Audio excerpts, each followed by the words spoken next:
आपको सबको नमस्कार। अभी कुछ दिन पहले हमने एक कैंपेन चालू किया था, एक movement, make India number one. 130 crore लोगों का सपना है कि भारत दुनिया का नंबर वन देश बने। लोगों का प्रश्न है कि हमें आज़ाद हुए 75 साल हो गए, फिर भी भारत पिछड़ा क्यों रह गया? कितने देश हमसे आगे निकल गए। आज जब दुनिया में कहा जाता है कि भारत एक गरीब देश है, भारत एक पिछड़ा देश है, बहुत तकलीफ होती है। 130 करोड़ लोगों का सपना है कि भारत दुनिया का नंबर वन देश बने, भारत एक विकसित देश बने, भारत अमीर देश बने, भारत सर्वश्रेष्ठ देश बने, भारत शक्तिशाली देश बने। 130 करोड़ लोगों का सपना है। 75 साल में इनके भरोसे आज भारत, इन्हीं लोगों की वजह से, इन्हीं पार्टियों, इन्हीं नेताओं की वजह से भारत पिछड़ा रह गया। और अगर इनके भरोसे छोड़ दिया तो अगले 75 साल और भारत पिछड़ा ही रह जाएगा। अब 130 करोड़ लोगों को साथ आना पड़ेगा, 130 करोड़ लोगों का अलायंस करना पड़ेगा, 130 करोड़ लोगों को एक टीम की तरह, एक परिवार की तरह हम सब लोगों को मिलकर मेहनत करनी पड़ेगी। और अगर 130 करोड़ लोग मिल जाएं तो भारत को दुनिया का नंबर वन देश बनाने से कोई नहीं रोक सकता। यही हासिल करने के लिए मैंने ऐलान किया था कि मैं पूरे देश की यात्रा करूंगा। मैं हर राज्य में जाऊंगा, लोगों से मिलूंगा और लोगों को इस मूवमेंट से, इस आंदोलन से, इस कैंपेन से जोड़ने की कोशिश करूंगा। कल मैं इसकी शुरुआत कर रहा हूं। सबसे पहले मैं अपने जन्म स्थान पे जा रहा हूं, हरियाणा में, हिसार में। मैं हिसार में पैदा हुआ था। हिसार में एक गांव है, हिसार के पास सिवानी, वहाँ पे पैदा हुआ था।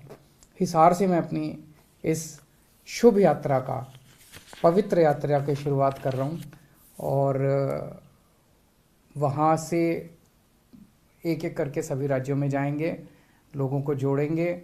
जो लोग इस आंदोलन से जुड़ना चाहते हैं, make India number one campaign से, हमारे को इस नंबर पे मिस कॉल करके आप जुड़ सकते हैं। 95100100 95100100 इस नंबर पे मिस कॉल करें और आप हमारे साथ जुड़ जाएंगे।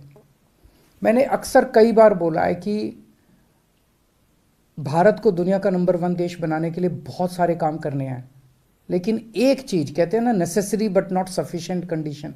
नेसेसरी कंडीशन ये है कि जब तक हमारे देश के हर बच्चे को अच्छी से अच्छी शिक्षा नहीं मिलेगी, शानदार शिक्षा नहीं मिलेगी, फर्स्ट क्लास शिक्षा नहीं मिलेगी, जैसे अमीरों के बच्चों को प्राइवेट स्कूलों में जैसी शिक्षा मिलती है वैसी शिक्षा इस देश के हर बच्चे को, चाहे वो मिडिल क्लास का हो चाहे वो गरीब हो, उसे अच्छी से अच्छी शिक्षा नहीं मिलेगी और फ्री में शिक्षा नहीं मिलेगी, तब तक देश आगे नहीं बढ़ सकता। 1947 में हमारा देश आज़ाद हुआ। उसके बाद से हमने कई इलाकों में, क्षेत्रों में तरक्की तो की है, लेकिन एक जो सबसे बड़ी गलती रह गई देश आज़ाद होने के टाइम पे, जैसे ही देश आज़ाद हुआ था, हमें सबसे पहला काम ये करना था, गांव गांव के अंदर शानदार सरकारी स्कूल बनाने चाहिए थे। कोने कोने के अंदर शानदार सरकारी स्कूल बनाने चाहिए थे। अगर हम उस टाइम ये काम कर जाते, आज भारत के लोग जो हैं वो शिक्षित होते, और एक शिक्षित अगर पूरा देश होता, सारे बच्चों को अच्छी शिक्षा मिली होती, हमारा देश गरीब देश नहीं होता। 75 साल खराब हो गए।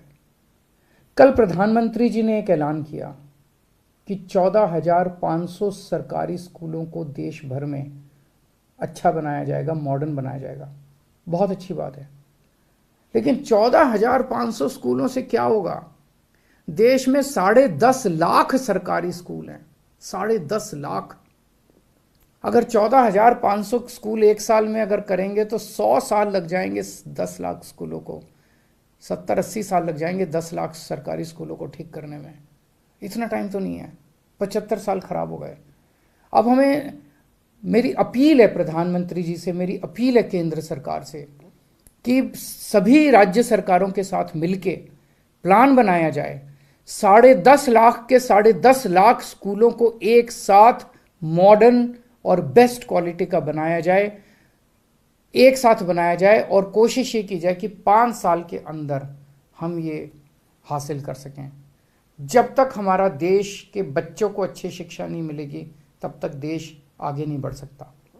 आप दुनिया का कोई भी डेवलप्ड कंट्री उठा के देख लीजिए, कोई भी विकसित देश उठा के देख लीजिए, जापान है, फ्रांस है, यूरोप का कोई भी देश है, इंग्लैंड है, अमेरिका है, कनाडा है, कोई भी उठा के देख लो। एक देश बता दो जिसने जो डेवलप्ड हो गया हो, जो आगे बढ़ गया हो, जो अमीर बढ़ गया हो और उन्होंने अपने बच्चों को अच्छी शिक्षा का इंतजाम ना कराओ। बिना अपने बच्चों को अच्छी शिक्षा दिए हम आगे नहीं बढ़ सकते।